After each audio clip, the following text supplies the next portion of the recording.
The best reward that I would get is if I know my patient was on 6 medicines and after 6 months I was able to bring it down to 5 and 4, maybe even 3 medications.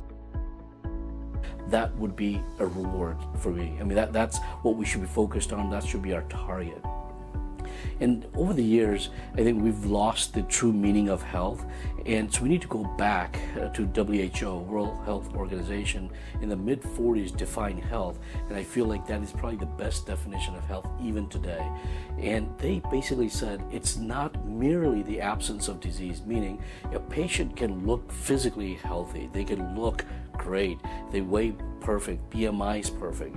Muscle fat ratio is great.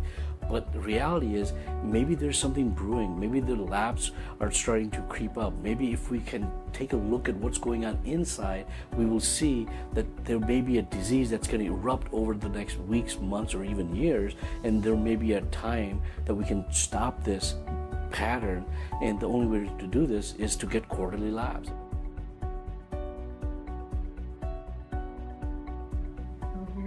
This is gonna be so cool. You're being so brave. I'm gonna show this to your brother and sister, okay? There you Look, go. you didn't even Are cry. we done? I didn't feel it at all. That's really good.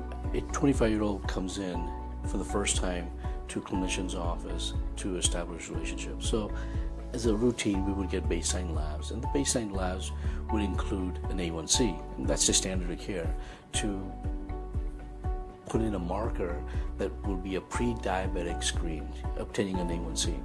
That's what the standard of care is. However, it's an absolute myth that A1C is a predictor of diabetes. It's actually designed to evaluate the compliance of medications and diet once the patient has been diagnosed with diabetes, not to make a pre-diabetic diagnosis, because A1C is a measure of the RBC function and the amount of sugar that's on the RBCs. And the RBCs in our blood only last for about 90 to 120 days. It's a fallacy and a false satisfaction to the patient to say my A1C is okay, because it's only a 90-day indicator.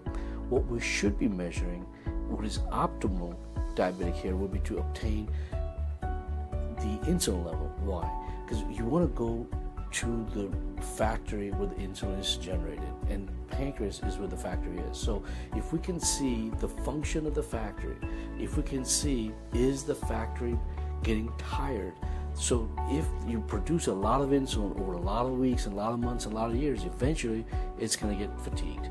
So that's what we want to see. We want to see the fasting insulin level on a quarterly basis, and to see if there's a increase or a rise in the fasting insulin. If there is, now that's an indicator to say, wait a minute, the factory where insulin is produced, which stabilizes the blood sugar, which is an indicator for diabetes, is getting tired. So what does that tell anybody? Over time, it's going to eventually get tired. We need to look at the labs, and that is a precursor. That's an indicator of what is to come, or what is one expecting years or months down the road. So getting labs at least annually as a bare minimum is what everyone should be focused on, and that should be our target or our goal, to get annual labs. In fact, one should even look at doing labs every 90 days or every 120 days, quarterly labs, essentially to understand what is going on within and look for signs of early diseases.